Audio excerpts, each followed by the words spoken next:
Olá, seja bem-vindo a mais um vídeo da série sobre as mulheres da Bíblia, falando sobre as mulheres do livro de Gênesis, e agora a gente vai falar sobre Tamar, que está lá no capítulo 38. Vamos ler aqui a partir do versículo 6.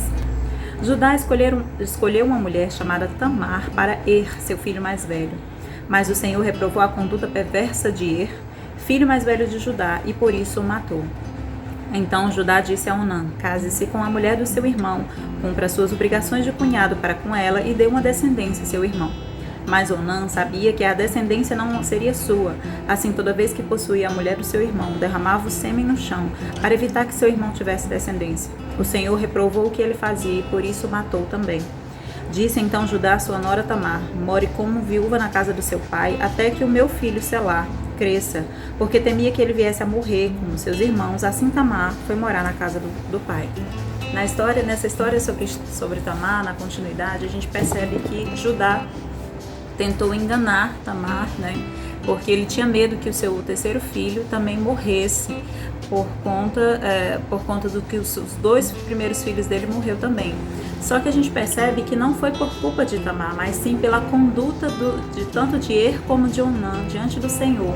Aquilo que eles estavam fazendo era perverso diante de Deus, e o próprio Senhor e o próprio Deus os matou. Então, para preservar a vida do filho, Judá esconde de Tamar o seu filho, né, e não permite que ele se case.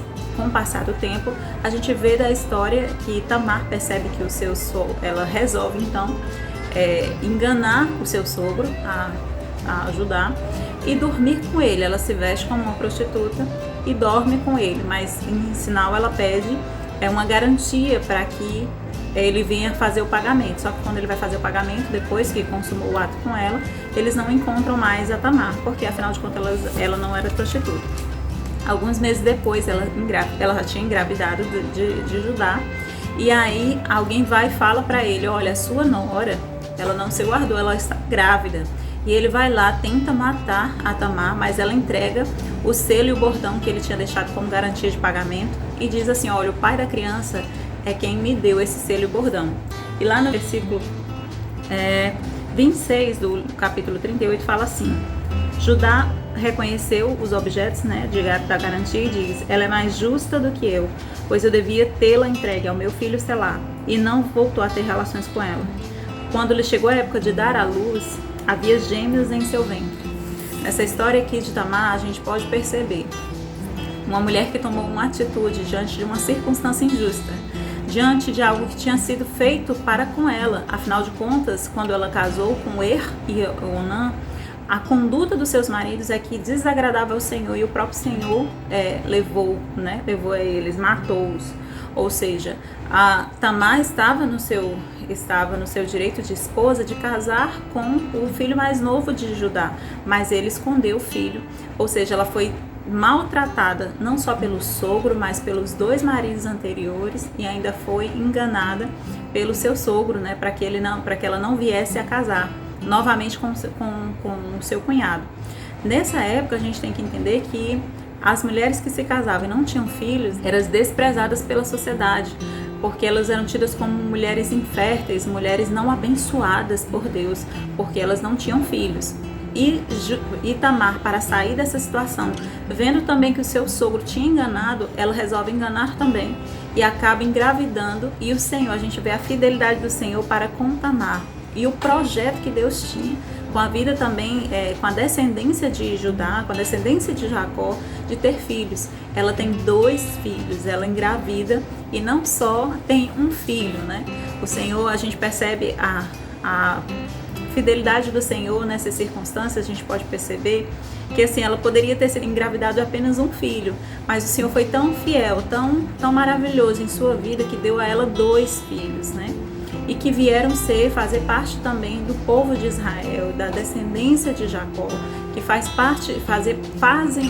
parte do povo escolhido por Deus. Então, com essa história nós podemos entender, nós podemos aprender que às vezes a vida pessoas podem causar injustiça para conosco, mas o Senhor não está alheio à nossa dor, o Senhor não está alheio àquilo que acontece com as nossas vidas, com o engano que as outras pessoas podem fazer com a gente, com as injustiças que nós sofremos. Nós podemos nos posicionar e buscar no Senhor soluções, estratégias para que a gente tome posse daquilo que já é nosso. Ou seja, era direito de Tamar casar com o filho mais novo de Judá. Mas como isso lhe foi tirado, ela se posicionou. Tudo bem que a atitude dela foi, a gente pode dizer, que teria de certa forma incorreta por ter enganado a Judá.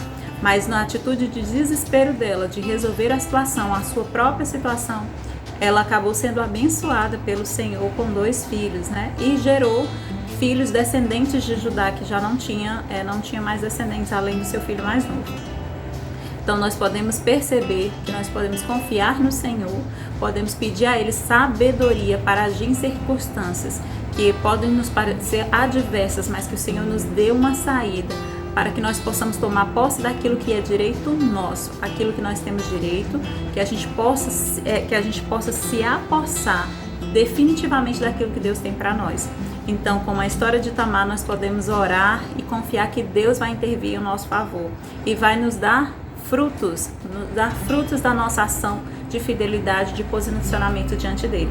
Então, eu espero que essa palavra tenha falado com você, que o Senhor Jesus te abençoe.